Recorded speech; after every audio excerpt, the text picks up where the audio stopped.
Hello guys! Good evening! Magluluto tayo ngayon ng buffalo wings. So, meron tayong naka-prefer na wings. Chicken wings. So, ito yung mga ingredients natin.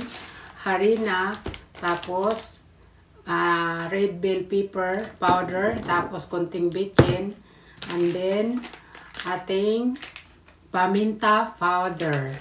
So, ngayon, ipiprepare na natin ang ating lulutuin para sa ating buffalo wings.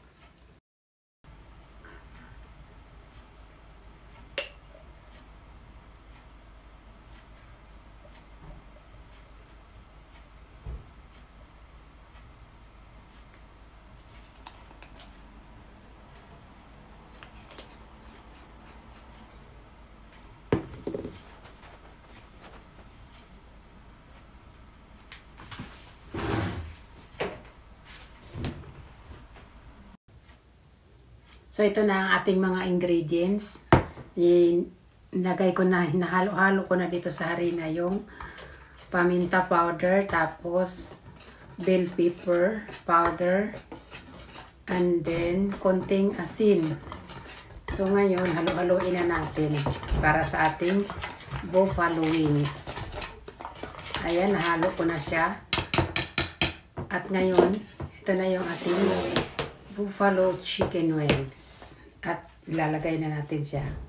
Lalagyan na natin ng harina na may timpla para malasa yung ating chicken. So, ayan.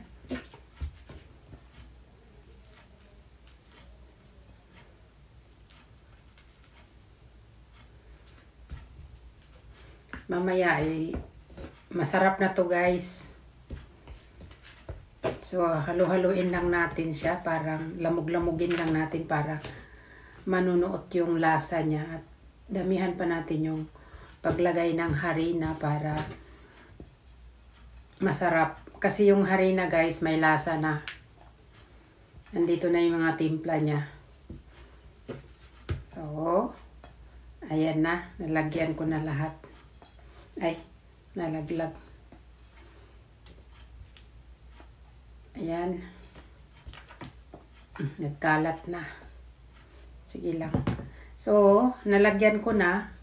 I-set aside muna natin siya guys. Para gagawa tayo ng sauce para sa ating buffalo wings.